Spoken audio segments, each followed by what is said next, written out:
कि ये महाराज बताइए हर साल 2 करोड़ नौकरी पैदा क्यों नहीं हुआ है, और अगर पैदा नहीं हुआ है तो झूठा को झूठा बोलेंगे, सच को सच बोलेंगे। आपको सर कलम करना है तो कलम कर दीजिए, लेकिन हम आपके सामने सर नहीं झुकाएंगे।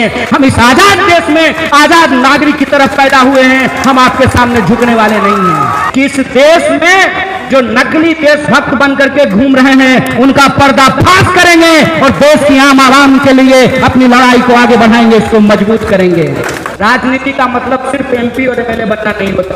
कॉमरेड सत्यनारायण सिंह को हम याद कर रहे हैं तो उस संकल्प को हम दोहरा रहे हैं कि न्याय और बराबरी की इस लड़ाई को हम आगे बढ़ाएंगे। तो लगता है कि इन्होंने टीवी को खरीद लिया है, मीडिया को खरीद लिया है, तो ये हमारे आंख में धूल झोंक देंगे, ये हमारे आंख में धूल झोंकने में कामयाब नहीं होने वाले। कई बार मास्क लगाते हुए ऐसा ही महसूस होता है कि मुंह पे जाबी लगा हुआ है, जैसे हम लोग घास चर लें। कहते हैं बचेंगे तभी न रचेंगे, और अगर बच गए, इस महामारी से निकल गए, तो कॉलर पकड़ करके इस सरकार से पूछेंगे कि बताओ हमारी दवाई कहाँ है, हमारी पढ़ाई कहाँ है, ये सवाल ही पूछेंगे। और कहते हैं कि सरकारी चीजें ठीक से काम नहीं करती। सरकारी अस्पताल अगर ठीक से काम नहीं करता तो उसका मतलब यह है कि सरकारी प्रधानमंत्री भी ठीक से काम नहीं कर रहा है, सरकारी मुख्यमंत्री भी ठीक से काम नहीं कर रहा है। हमने बचपन में ही वो गाना गाना शुरू कर दिया था, जब तक जेल में चना रहेगा, अरे जब तक जेल में चना रहेगा। और हमारे जो नौजवान हैं, मैं उनसे आग्रह करना चाहता हूं, बाबू रे, बिना लड़े कुछ नहीं मिलता है। जब तक लोग नहीं ना, माताओं का, आदरणीय बुजुर्गों का, प्यारी बहनों का, नौजवान दोस्तों का, किसान मजदूर भाइयों का, दुकानदार साथियों का, मेहनत मजदूरी करके अपने ईमान की कमाई से अपने परिवार का भरण पोषण करने वाले आप तमाम आम आवाम का मैं क्रांतिकारी इस्तकबाल करता हूं, आपका हार्दिक अभिनंदन करता हूं। मैं कॉमरेड सत्यनारायण दा को अपनी श्रद्धांजलि अर्पित करूं, उससे पहले इस श्रद्धांजलि सभा में उपस्थित हमारी पार्टी के राष्ट्रीय नेतागण, बिहार राज्य के नेतागण, विभिन्न जिलों से आए हुए हमारे पार्टी के नेतागण और आप तमाम मौजूद नागरिकों का क्रांतिकारी अभिनंदन करता हूं और आपको धन्यवाद देता हूं कि आप कॉमरेड सत्यनारायण सिंह की श्रद्धांजलि सभा में उपस्थित हुए हैं। इस मौके पर हमसे पहले के तमाम वक्ताओं ने सत्यनारायण दा के बारे में अपनी यादों को साझा किया है। मैं भी अपनी यादें, उनके बारे में, उनके साथ बिताए हुए अपने अनुभव को आपसे साझा करूंगा। लेकिन मैं एक बात कहना चाहता हूं, अमूमन हमारे समाज में, हमारी संस्कृति में यह परिपाटी है कि जब किसी की श्रद्धांजलि सभा होती है तो दुश्मन भी अच्छी अच्छी बातें करता है। मैं सत्यनारायण दा की श्रद्धांजलि सभा में, क्योंकि उनका नाम सत्यनारायण सिंह है, तो मैं सच कहूंगा और सच के सिवा कुछ नहीं कहूंगा। और मैं कुछ ऐसा सच बताना चाहता हूं, उनकी आदरणीय पत्नी की मौजूदगी में, उनके बच्चे, उनके परिवार के लोग और हमारा मित्र डॉक्टर अंकित की मौजूदगी में, कि उनका कुछ ऐसा गुण था कि बहुत सारे लोगों को वो अवगुण लगता था। उनका एक अवगुण जो मुझे गुण लगता है वो ये था कि मुंह पर बोलते थे, सामने सामने सीधा सीधा सच बोलते थे, लटपट नहीं करते थे। और उनका जो ये सीधा बोलने का आदत था, इससे बहुत सारे लोगों को दिक्कत होती थी। और ये होते हुए मैंने अपनी आंखों से देखा है। अमूमन ये होता है कि कोई जनता जब कोई परेशानी लेकर के किसी नेता से मिलने के लिए जाता है, तो नेता जब अफसर से बात करेगा तो जी हुजूरी करेगा। सत्यनारायण बाबू गाली दे करके बात करते थे। ये बात अगर किसी से पूछना है तो पूछ लीजिए, एसपी हो, डीएम हो, आईजी हो, डीआईजी हो। एक वाकया मेरे सामने का है। बिहार के एक जिले में दंगा हो रहा था। डीआईजी साहब को सत्यनारायण बाबू फोन किए, तो डीआईजी साहब उधर से अंग्रेजी बोल रहे थे, तो सत्यनारायण बाबू इधर से उसको हिंदी में गरिया रहे थे।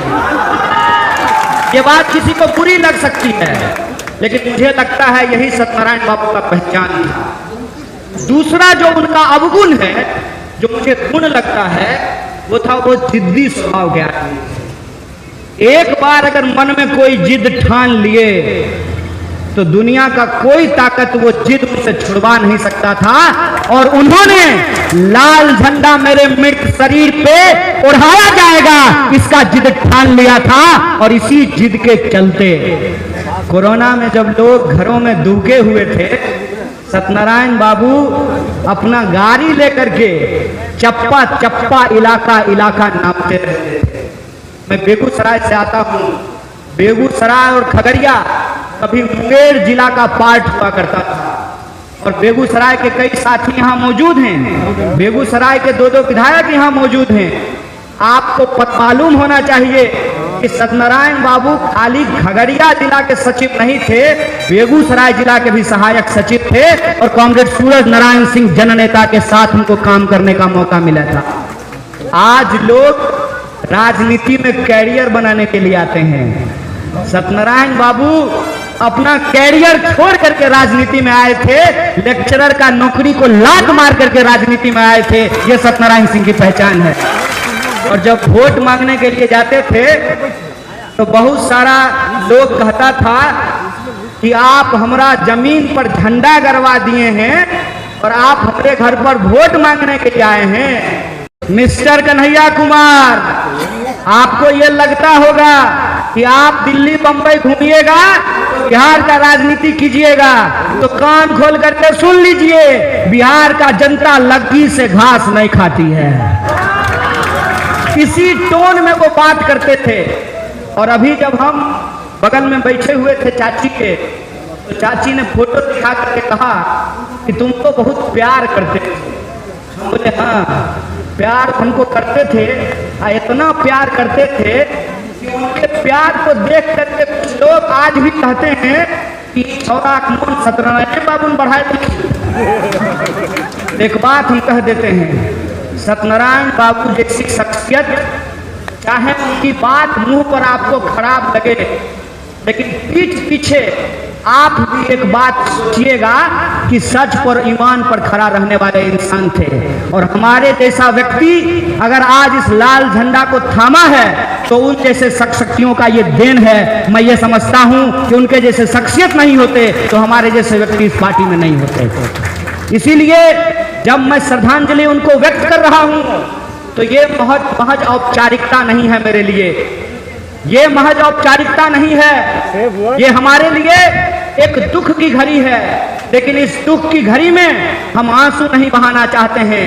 हम उनके संघर्षों को याद करके उनके संकल्पों को दोहराना चाहते हैं कि इस देश में जो नकली देशभक्त बन करके घूम रहे हैं उनका पर्दाफाश करेंगे और देश की आम आवाम के लिए अपनी लड़ाई को आगे बढ़ाएंगे, इसको मजबूत करेंगे। और कहते हैं ना कि संयोग भी कभी कभी सच बन करके आपके आंख के सामने तैरने लगता है। अभी जो हमको गमछा उड़ा रहे थे उनका नाम है श्याम सुंदर। श्याम सुंदर सत्यनारायण बाबू का गाड़ी चलाते थे। श्याम सुंदर जो गमछा हमको उड़ाए, तो गमछा को जब हम ध्यान से देखे तो गमछा पे वो मजेदार चीज लिखा हुआ है। इस पे लिखा हुआ है नकली माल से सावधान, और नीचे में कमल का फूल बना हुआ है। देख लीजिए कैमरा में, देख लीजिए आप लोग, नकली माल से सावधान और उस पे कमल का फूल बना हुआ है। बताइए, कंपनी हम नहीं बनाए हैं, जान पूछ करके श्याम सुंदरी गमछा नहीं खरीद के लाया है। इसीलिए हमने आपको कहा कि कई बार संयोग भी सच बन करके बोलता है, और सच ये है कि ये नकली माल है। इस नकली माल से हमको सावधान रहने की जरूरत है। और ये नकली माल इस देश को तबाह कर रहा है, बर्बाद कर रहा है। एक मशहूर शायर ने कहा है कि मुझे आता नहीं ना मुहतरम को मुहतरम कहना, किसी को ज्यादा किसी को कम कहना, ना मैं किसी के बारे में ज्यादा कह रहा हूँ ना किसी के बारे में कम कह रहा हूँ। मुझे लगता है कि वही इंसान अपनी पीठ की रीढ़ को सीधा रख सकता है जिसके पीछे सत्य की ताकत होगी। और सत्यनारायण बाबू के तो नाम में ही सत्यनारायण लिखा हुआ है। हमारे इस इलाके में एक संस्कृति है कि कोई शुभ कार्य जब सफल हो जाए तब सत्यनारायण जी का पूजा होता है, और कोई कार्य जब शुभ करने के लिए आप चलते हैं तब सत्यनारायण जी का पूजा होता है। उस सत्यनारायण की सत्ता को याद करते हुए मैं आप तमाम लोगों से अपील करना चाहता हूं कि हमारा देश एक विपरीत परिस्थिति में फंसा हुआ है। इस विपरीत परिस्थिति से इस देश को हमको बचाने की जरूरत है। और कॉमरेड राजा ने जिस विरासत की बात की है, जिस लेगेसी की बात की है, और जिस लेगेसी के बारे में उन्होंने बताया है कि क्या होता है सत्यनारायण होने का मतलब, उस लेगेसी को दोहराते हुए मैं अपनी माँ बहनों को ये कहना चाहता हूँ, आपको इस बात के लिए थोड़ा थोड़ा चिंता हो रहा होगा कि शाम हो रही है, सूरज ढल रहा है, घर जाकर के खाना बनाना है। मैं ज़्यादा वक्त आपका नहीं लूँगा, लेकिन मैं आपसे ये आग्रह करना चाहता हूँ कि हमारे लिए राजनीति ये नहीं है कि आप नीचे में बैठे हुए हैं, हम मंच पर बैठ गए हैं तो ज़्यादा होशियार हैं। ऐसा नहीं है। आप अगर नीचे नहीं होते तो हम मंच पे खड़ा नहीं होते। आप हैं तो हम हैं, आपके वजूद से ही हमारा वजूद है। इसीलिए हमारी जो राजनीति है वो राजनीति सत्ता हासिल करने की राजनीति नहीं है। सिर्फ सत्ता हासिल करना हमारे राजनीति का उद्देश्य नहीं है।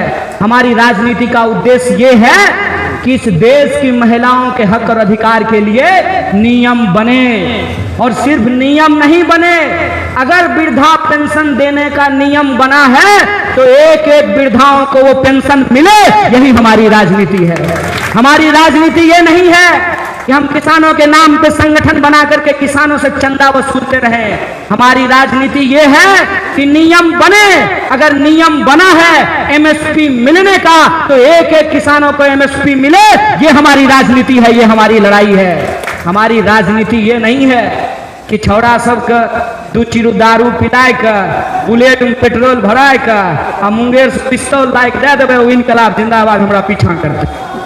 हमारी राजनीति ये नहीं है। हमारी राजनीति ये है कि हमारे देश के नौजवान अगर इंजीनियरिंग कर रहे हैं, अगर उन्होंने आईटीआई किया है, अगर उन्होंने पॉलिटेक्निक किया है, अगर उनके पास योग्यता है तो उनको काम मिले। अगर सरकार ने ये वादा किया है कि हम हर साल 2 करोड़ नौकरी देंगे तो हम सरकार से आंख में आंख मिला करके सवाल पूछें कि ये महाराज बताइए हर साल 2 करोड़ नौकरी पैदा क्यों नहीं हुआ है। और अगर पैदा नहीं हुआ है तो झूठा को झूठा बोलेंगे, सच को सच बोलेंगे। आपको सर कलम करना है तो कलम कर दीजिए, लेकिन हम आपके सामने सर नहीं झुकाएंगे। हम इस आजाद देश में आजाद नागरिक की तरफ पैदा हुए हैं, हम आपके सामने झुकने वाले नहीं हैं। कुछ लोगों को लगता है कि राजनीति का मतलब सिर्फ एमपी और एमएलए बनना होता है। राजनीति का मतलब सिर्फ एमपी और एमएलए बनना नहीं होता है। आपके जिले में भी बहुत सारा एमपी और एमएलए हुआ होगा। आंख खोल करके देख लीजिए कितना एमपी और एमएलए के श्रद्धांजलि सभा में इतने लोग, इतनी माताएं, इतनी बहनें और अलग अलग जिलों से लोग आकर के शिरकत करते हैं। ये राजनीतिक विरासत होती है, और ये राजनीतिक विरासत हमको इस बात का सीख देता है कि इस देश में न्याय और बराबरी के लिए, लोगों के हक और अधिकार के लिए हम उस लड़ाई को आगे बढ़ाएंगे। और अगर हमारी इस लड़ाई को ये कमजोर को करने की कोशिश करेंगे, उसको गुमराह करने की कोशिश करेंगे, और लोगों का जो बुनियादी सवाल है रोजी रोटी, कपड़ा, मकान, शिक्षा, स्वास्थ्य, सड़क, बिजली, पानी और आत्मसम्मान, उसको अगर ये भटकाने का कोशिश करेंगे, ये वो किसानों को उनके फसल के दाम से, मजदूरों को उनके काम से, नौजवानों को उनके रोजगार से, महिलाओं को उनके आत्मसम्मान से अगर गुमराह करने की बात करेंगे तो हम सच निकाल करके सामने लाएंगे, और हमारी गवाही हमारे लोगों की सच्चाई देगी। इसके लिए हमारे मंच पे खड़े हैं, और जब कॉमरेड सत्यनारायण सिंह को हम याद कर रहे हैं तो उस संकल्प को हम दोहरा रहे हैं कि न्याय और बराबरी की इस लड़ाई को हम आगे बढ़ाएंगे। और ये चाहे कितनी भी कोशिश कर लें, हमारे आंख में धूल नहीं झोंक सकते हैं, हमारे आंख में ये धूल नहीं झोंक सकते हैं। इनको लगता है कि इन्होंने टीवी को खरीद लिया है, मीडिया को खरीद लिया है तो ये हमारे आंख में धूल झोंक देंगे, ये हमारे आंख में धूल झोंकने में कामयाब नहीं होने वाले।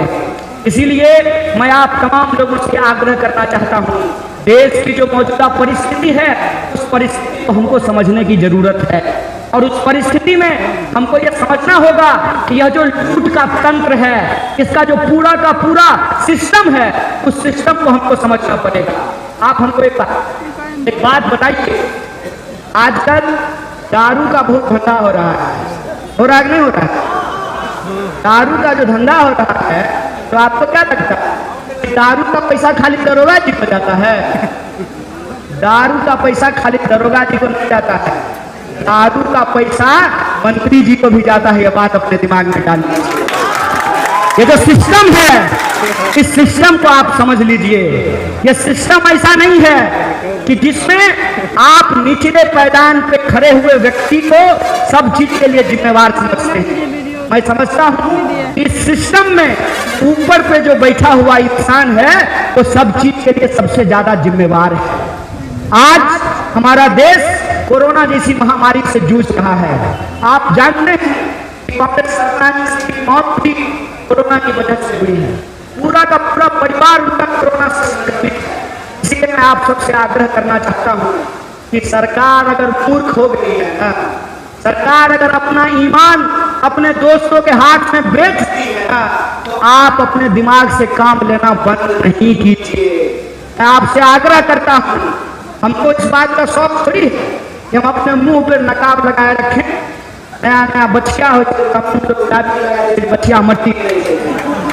कई बार मास्क लगाते हुए ऐसा ही महसूस होता है कि मुंह पे जाबी लगा हुआ है, जैसे हम लोग घास चर लें। आपसे मैं आग्रह करता हूं और आप सबसे मैं कह रहा हूं कि बीमारी है, बीमारी अफवाह नहीं है। इस बीमारी के प्रति हम लोगों को सचेत रहने की जरूरत है। जितना हो सके उसके नियमों को पालन करने की जरूरत है। कहते हैं बचेंगे तभी न रचेंगे, और अगर बच गए, इस महामारी से निकल गए, तो कॉलर पकड़ करके इस सरकार से पूछेंगे कि बताओ हमारी दवाई कहाँ है, हमारी पढ़ाई कहाँ है। ये सवाल ही पूछेंगे कि हम पूछेंगे कि आयुष्मान भारत से लोगों को ऑक्सीजन का सिलेंडर, आयुष्मान भारत से लोगों को एक इंजेक्शन क्यों नहीं मिला, आयुष्मान भारत से करोड़ों लाखों लोग तो बीमार हुए, लाखों लोगों की जो मौत हुई उनको इलाज क्यों नहीं मिला। ये सवाल हम ये सवाल पूछेंगे कि इस देश के अंदर लगातार नौजवान बेरोजगार होते जा रहे हैं। एक आंकड़ा मैं आपको बताता हूं कि हर साल इस देश में 4.5 लाख इंजीनियर तैयार होते हैं। पिछले कई सालों से सरकार ने बेरोजगारों का कोई आंकड़ा नहीं दिया है। लास्ट आंकड़ा जो सरकार ने दिया था उसके हिसाब से 1,75,000 लोगों को नौकरी मिली है। मतलब बीटेक करने वाले को नौकरी नहीं मिल रहा है, तो बताइए आईटीआई और पॉलिटेक्निक करने के बाद नौकरी कहां से मिलेगा। और जिनको नौकरी मिल गई है उनसे पूछ लीजिए कि रोज बरोज उनके अधिकार उनसे छीने जा रहे हैं। अभी जब मंच पे मैं बैठा हुआ था तो डाकघर में काम करने वाले जो कर्मचारी हैं उन्होंने एक पत्र ला करके हमको दिया कि 12,000 रुपए की मांग लेकर हमको काम करना पड़ता है। जीवन धनाधन भी अगर रिचार्ज कराइएगा तो 600 रुपए का रिचार्ज लगता है। क्या रे 600 रुपया खाली इनकमिंग कराने के लिए 79 रुपया का रिचार्ज कराना पड़ता है। पहले अंबानी जी कहते थे कर लो दुनिया मुट्ठी में, और जब बीएसएनएल बिक गया, बीएसएनएल को यह कहकर के बदनाम किया गया कि भाई साहब नहीं लगेगा। क्रिकेट खेलते थे तो क्रिकेट में हर बॉल के बाद, हर छक्का के बाद प्रचार आता था कनेक्टिंग इंडिया। बीएसएनएल के कनेक्टिंग इंडिया से जियो का लूटिंग इंडिया तक हिंदुस्तान पहुंच गया है। इस बात को हम लोगों को समझना पड़ेगा। आपको समझना पड़ेगा कि किस तरीके से एक तरफ आपको शिक्षा बेची गई, सरकारी स्कूलों को बंद किया गया, सरकारी अस्पतालों को बंद किया गया, और आप सोच करके हमको बताइए सरकारी स्कूल बंद होगा, सरकारी अस्पताल बंद होगा तो किनके बाल बच्चों की पढ़ाई नहीं होगा, इनका इलाज नहीं होगा, ये आप सोच करके बताइए। और कहते हैं कि सरकारी चीजें ठीक से काम नहीं करती, सरकारी अस्पताल अगर ठीक से काम नहीं करता तो उसका मतलब ये है कि सरकारी प्रधानमंत्री भी ठीक से काम नहीं कर रहा है, सरकारी मुख्यमंत्री भी ठीक से काम नहीं कर रहा है।